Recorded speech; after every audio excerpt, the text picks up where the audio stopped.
नमस्कार, आप देख रहे हैं विंध्या टाइम्स। मैं हूं आपके साथ प्रियेश पांडे।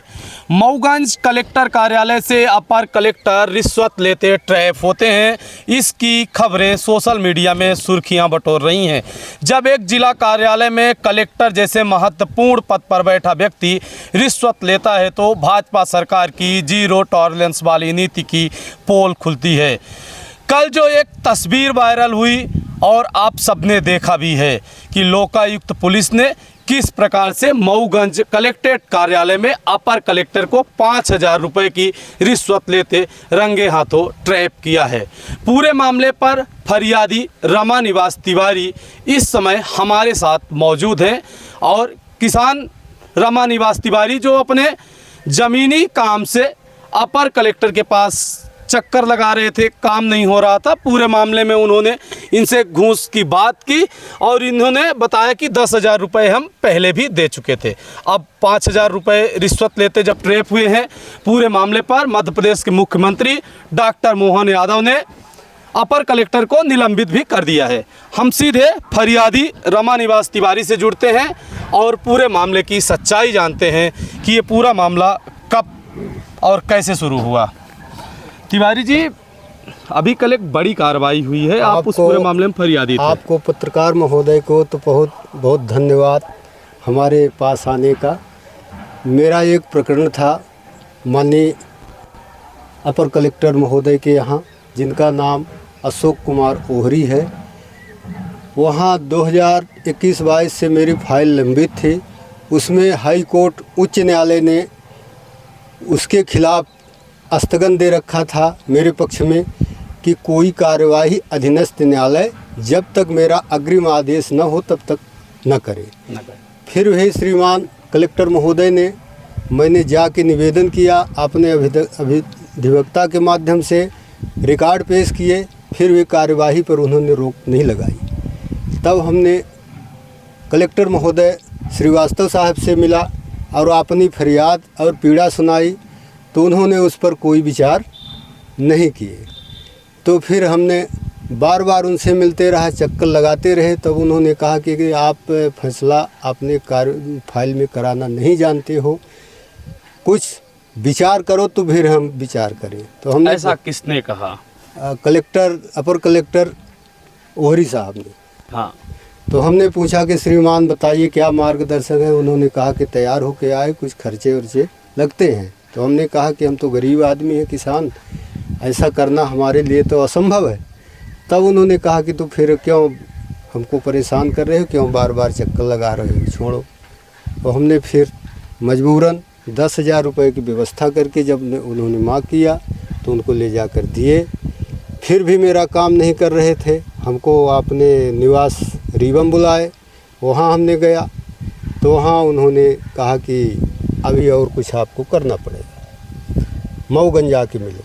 जब हमने मऊगंज गया तो उन्होंने एक सादे कागज़ में अपने कलम से 10,000 रुपये रिश्वत की फिर से मांग किए।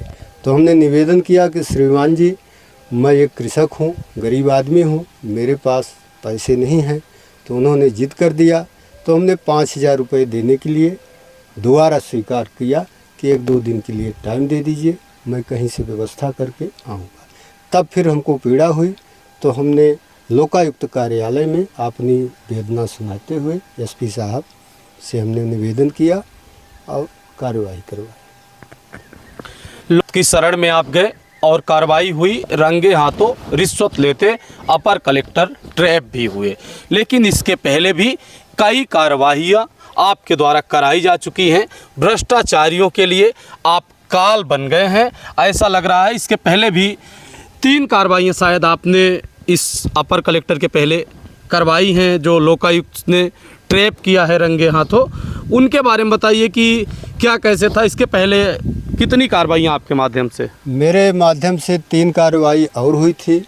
एक डॉक्टर साहब थे त्योथर हॉस्पिटल में, बीएमओ थे, उन्होंने फर्जी एमएलसी देने के लिए तैयार थे हमारे जनों के विरोध में। हमने निवेदन किया कि जब कोई मारपीट नहीं हुई तो आपने फर्जी एमएलसी न दीजिए।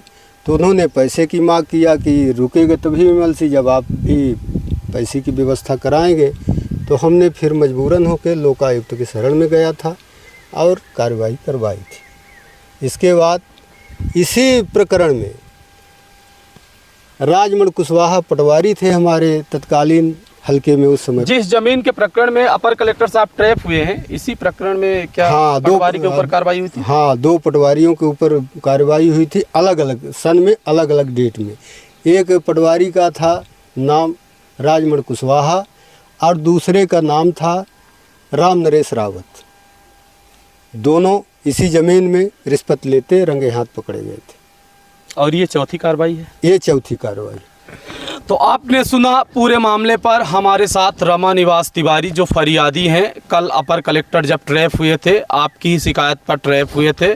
आपका बताना है कि जिस ज़मीन के रिकॉर्ड सुधार के लिए अपर कलेक्टर ने 20,000 रुपये की मांग की थी, इसी ज़मीन में पहले भी हमें कई बार चक्कर लगाए और इस ज़मीन के एवज में रिकॉर्ड सुधारने के लिए 2 पटवारी भी ट्रैप हो चुके थे और दोनों ने इसी ज़मीन के नाम पर रिश्वत मांगी थी। और ये तीसरे ऐसे अधिकारी हैं जो इस ज़मीन के नाम पर रिश्वत मांगते हुए रंगे हाथों ट्रैप हुए हैं। लेकिन बड़ा सवाल, मऊगंज कलेक्टर कार्यालय जब से मऊगंज नवीन जिला बना, लोगों में एक आस जगी थी कि यहाँ सुविधाएं बेहतर होंगी, लोगों के कामकाज होंगे। लेकिन ऐसा कुछ हुआ नहीं। कलेक्टर कार्यालय दलालों का एक अड्डा बन गया है। यहाँ पर दलाल पूरी तरह से सक्रिय हैं। कुछ दिन पहले ही हमने आपको खबरें दिखाई थी कि किस प्रकार से आधार सुपरवाइजर एग्ज़ाम देने के लिए फरियादी कलेक्टर कार्यालय के चक्कर लगा रहे थे। लेकिन जब अपर कलेक्टर साहब से उन्होंने पूरे मामले पर मुलाकात की, ये वही अशोक कुमार ओहरी थे जिनसे मुलाकात की गई थी। मुलाकात करने के बाद शायद उन्होंने चढ़ोत्तरी ना दी होगी, तो अपर कलेक्टर साहब ने कहा कि हमें इस मामले में कुछ भी जानकारी नहीं है। और उसके चंद दिनों बाद ये ट्रैप की कार्रवाई पूरे तरह से मऊगंज कलेक्ट्रेट के जिम्मेदारों पर कहीं न कहीं सवालिया निशान खड़ी करती है। और अगर इस प्रकार से मऊगंज कलेक्टर कार्यालय में मऊगंज कलेक्टर के अधीनस्थ कर्मचारी रिश्वतखोरी कर रहे हैं, तो इसमें मऊगंज कलेक्टर की क्या जवाबदेही है? मुख्यमंत्री ने पूरे मामले पर अपर कलेक्टर को निलंबित कर दिया है, लेकिन अभी भी मऊगंज कलेक्टर अजय श्रीवास्तव मऊगंज कलेक्ट्रेट में कलेक्टर के पद पर पदस्थ है। उन पर भी कार्रवाई होनी चाहिए अगर इस तरीके के उनके कार्यालय में रिश्वतखोरी चल रही है। तो जब तक आप देखते रहिए विंध्या टाइम्स। बहुत बहुत धन्यवाद।